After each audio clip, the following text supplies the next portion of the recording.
नमस्ते, मैं हूं संजय दीक्षित और आप देख रहे हैं दी जयपुर डायलॉग्स। कृपया चैनल को सब्सक्राइब करें और चैनल को सपोर्ट भी करें, वीडियो को शेयर करें और वीडियो को लाइक भी करें। हमने एक प्रश्न पूछा था कल, क्विज क्वेश्चन पूछा था। मैंने कहा भाई एक बहुत बड़ा काम होने वाला है, क्या होने वाला है? और आज वह सामने आ गया। आज एक समाचार पत्र में वह समाचार छप गया। और वो समाचार क्या है? वो समाचार ये है कि लॉ कमीशन ने यूसीसी की एक्सरसाइज पूरी कर ली है। जी हाँ, पूरी करने का अर्थ ये है कि लॉ कमीशन ने एक ड्राफ्ट बना लिया है, एक ड्राफ्ट लेजिस्लेशन बना लिया है। और जो नॉर्मल इनकी प्रक्रिया होती है हमेशा से, मेरे विचार से तो उसी प्रकार होना चाहिए।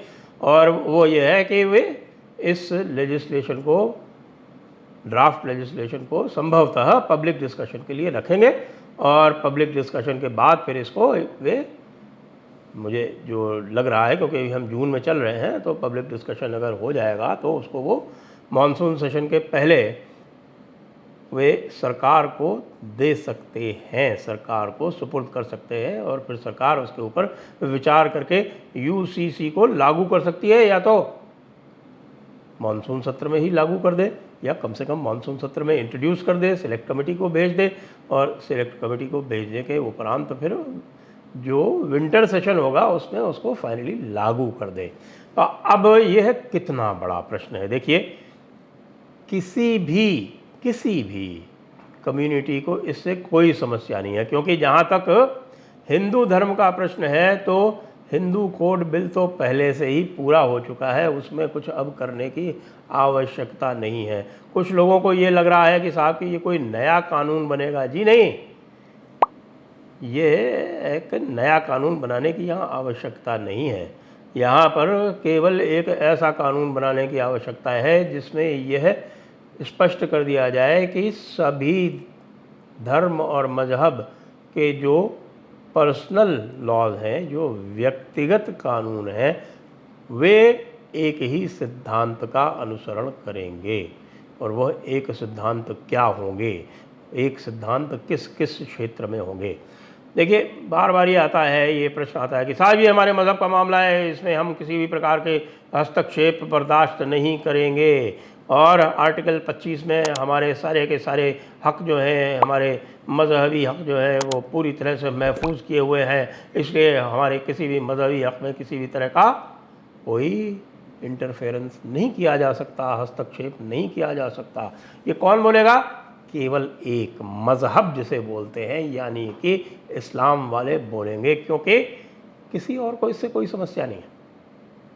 न क्रिश्चियंस को इससे कोई समस्या है, न पारसी को इससे कोई समस्या है और न ही इसमें हिंदू, सिख, जैन, किसी को इससे, बौद्ध, किसी को इससे कोई समस्या नहीं।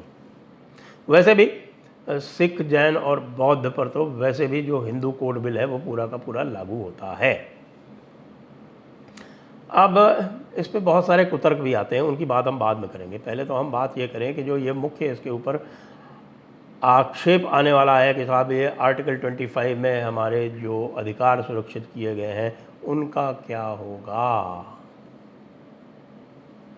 तो उनका क्या होगा वो हम बता देते हैं। क्यों? आर्टिकल 25 जो है वो स्पष्ट कहता है कि वह सेकेंडरी राइट है, यानी वो दोयम दर्जे का अधिकार है।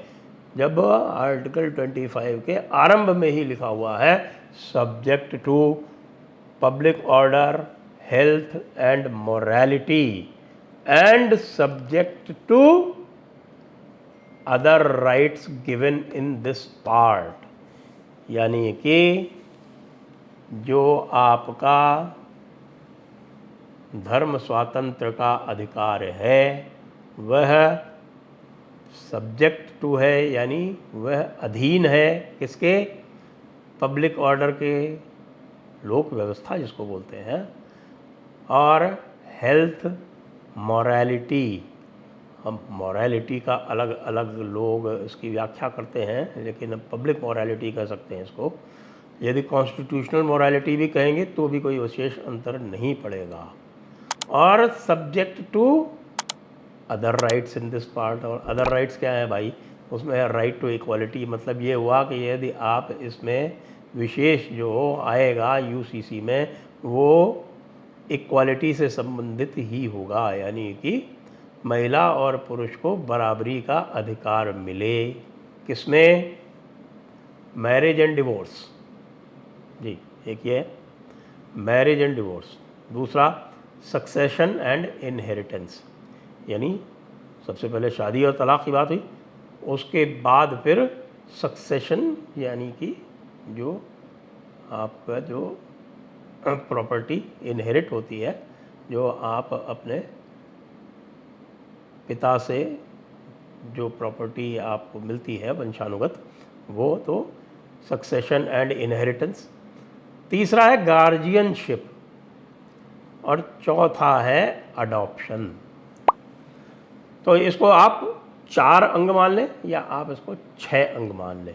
अब सबसे बड़ी समस्या आएगी मैरिज और डिवोर्स में। क्या मैरिज और डिवोर्स में क्या है कि मैरिज और डिवोर्स इस्लाम में पूरी तरह से एक पक्षीय है और इस्लाम में पूरी तरह से वो जो उनके आलिम काजी जो समाज के लोग हैं उनके ऊपर ही आधारित है। अब इसमें जो एक रूपता लाई जानी है वो ये है कि भाई ये काम जो है, यानी एक तो मैरिज जो है उसका रजिस्ट्रेशन कंपलसरी होगा और दूसरा जो सिद्धांत लागू किया जाएगा वो ये होगा कि तलाक जो है वो कोर्ट से ही हो सकेगा और तलाक का अधिकार दोनों को बराबर होगा। आज महिला को तलाक का अधिकार काजी के माध्यम से ही है, जबकि पुरुष इस्लाम में तलाक सीधे दे सकता है। तलाक बिद्दत यानी 3 तलाक को क्रिमिनलाइज कर देने के बाद भी, उसको प्रतिबंधित कर देने के बाद भी उसमें उनके पास तलाक हसन का इस समय जो उपयोग में आ रहा है वो है तलाक हसन। और वो तलाक हसन क्यों उपयोग में आ रहा है? क्योंकि उसमें आप एक महीने में एक बार तलाक कह दीजिए, 3 महीने में आप फारिग, यानी पुरुष। तो ये जो है ये इसमें एक रूपता लानी पड़ेगी किसके साथ? हिंदू लॉ के साथ। इसी तरह से इस सक्सेशन और इनहेरिटेंस में बेटा बेटी का समान अधिकार है हिंदू लॉ में। यही लाना पड़ेगा मुस्लिम लॉ में भी, क्योंकि क्रिश्चियंस और पारसी में तो बराबर है, वहाँ भी कोई समस्या नहीं। और फिर उसके बाद आएगा गार्जियनशिप। गार्जियनशिप में इस्लाम की प्रॉब्लम है। इस्लाम में सबसे बड़ी प्रॉब्लम गार्जियनशिप की है कि गार्जियनशिप पूरी की पूरी तरह जो है वो पुरुष के पास ही रहती है। इसमें भी बराबर का अधिकार दिया जाएगा जैसे कि हिंदू लॉ में है। और फिर चौथा आता है अडॉप्शन। अब अडॉप्शन में समस्या ये आती है कि भाई अडॉप्शन जो है वो पूरी तरह से इस्लाम में प्रोहिबिटेड है, लेकिन इस्लाम में तो बहुत सारी और चीज़ें भी प्रोहिबिटेड हैं। जब आर्टिकल 25 में, विशेषकर आर्टिकल 25(2) में, 25(1) और 2 में ये स्पष्ट रूप से कहा गया है कि सरकार सोशल रिफॉर्म के लिए कोई भी कानून ला सकती है। ये 25(2) में है। और आपके ये भी है उसमें कि सरकार जो है किसी भी इकोनॉमिक, फाइनेंशियल, पॉलिटिकल और दूसरी कोई भी सेक्युलर एक्टिविटी जो रिलीजियस प्रैक्टिसेस के साथ में दी हुई हो उसके लिए भी कानून ला सकती है। इसलिए भाई सबसे ज़्यादा हल्ला जो है वो हज़रत ओवैसी और उनके जो साथ में जो उनके मरदूत चलते हैं वो करने वाले हैं। और मुल्ला मौलाना और अशराफ जो है ये बहुत उछल कूद करने वाले हैं। मुझे नहीं लगता कि इससे जो है अधिकांश मुस्लिम जनता को कोई फ़र्क पड़ने वाला है, लेकिन ये पूरा मुल्ला मौलवी अशराफ क्लास जो है ये बहुत ज़ोर ज़ोर से चिल्लाने वाला है इसके ऊपर। तो इसके लिए पहले ही डॉक्टर अंबेडकर ने 1949 में ये साफ कह दिया था कि भाई ये जो तुम कहते हो ना कि तुम्हारा जो कानून है वो शरीयत से गवर्न होता है और शरीयत के अलावा कोई कानून नहीं लग सकता, ये बिल्कुल गलत है, क्योंकि मुस्लिम लॉ शरीयत के अंतर्गत 1937 में ही आया है, उससे पहले नहीं था। यहाँ तक कि आपके जो सूबा सरहद है NWFP जिसको कहते थे, आजकल खैबर पख्तूनख्वा है, उसमें भी हिंदू लॉ चलता था। और CP, UP, बॉम्बे, मद्रास के बहुत सारे क्षेत्रों में भी हिंदू लॉ चलता था मुसलमानों में। और जो नॉर्दर्न मालाबार जो क्षेत्र है केरला का, वहाँ तो मरुमक्कत्तयम लॉ चलता था, यानी कि जो मैट्रियार्कल और मैट्रिलिनियल लॉ है वो चलता था। तो फिर किस तरह का यहाँ पर आक्षेप आ सकता है? तो भाई लोगों, अब आप तैयार हो जाइए और बिल्कुल अब आप प्रतीक्षा करें कि जो कानून है वो हमारे सामने आए। जब वो कानून सामने आएगा तो हम पूरी तरह से उसके जो भी प्रोविजंस होंगे उनकी समीक्षा करेंगे और आप लोगों से भी अनुरोध करेंगे कि सब लोग जो हैं वो अपना मत लॉ कमीशन को भेजें, जिससे कि एक बढ़िया कानून बन सके और एक मज़हब विशेष को जो एक स्पेशल एंटाइटलमेंट दे रखा है वह समाप्त होकर सभी को एक धारा में लाया जा सके और वास्तव में भारत की एकता का मार्ग प्रशस्त हो सके। जय हिंद, वंदे मातरम।